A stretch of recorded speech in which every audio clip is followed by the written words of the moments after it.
Individuals can achieve only little things. All the great things in the world have been achieved by the teams. That has been the result of the teamwork. That's why it is said, unity is strength.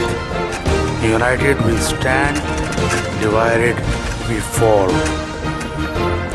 A good leader must utilize the talent of all the different people working in an organization collectively, as he should try to create synergy and enhance the performance of all the employees.